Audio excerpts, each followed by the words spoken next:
Concrete is the most widely used construction material in the world.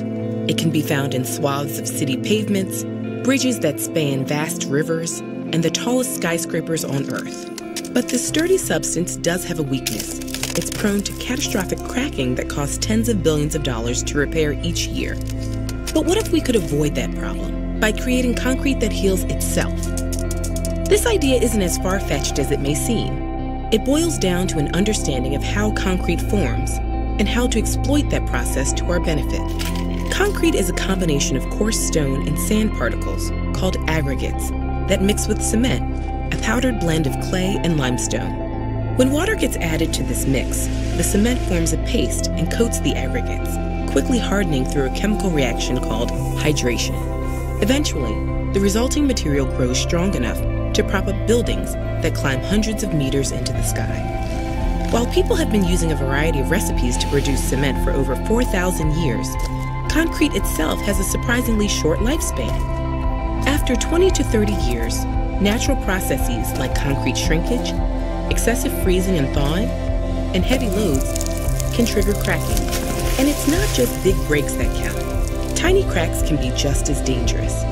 Concrete is often used as a secondary support around steel reinforcements. In this concrete, even small cracks can channel water, oxygen, and carbon dioxide that corrode the steel and lead to disastrous collapse.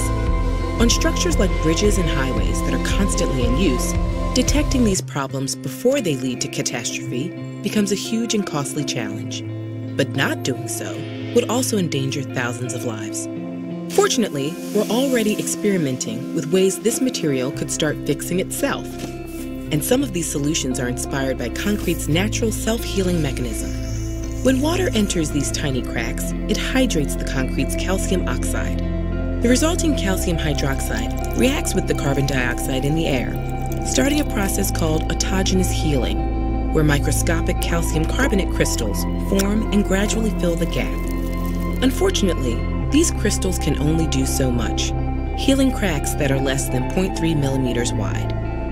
Material scientists have figured out how to heal cracks up to twice that size by adding hidden glue into the concrete mix.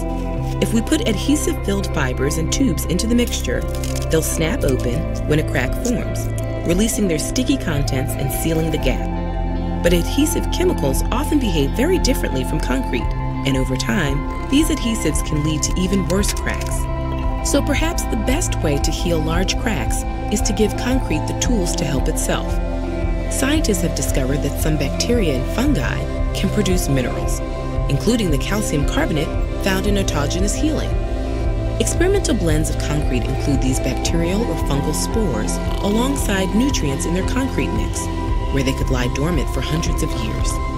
When cracks finally appear and water trickles into the concrete, the spores germinate, grow, and consume the nutrient soup that surrounds them, modifying their local environment to create the perfect conditions for calcium carbonate to grow.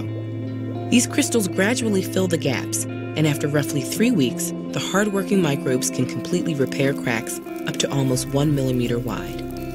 When the cracks seal, the bacteria or fungi will make spores and go dormant once more, ready to start a new cycle of self-healing when cracks form again. Although this technique has been studied extensively, we still have a ways to go before incorporating it in the global production of concrete.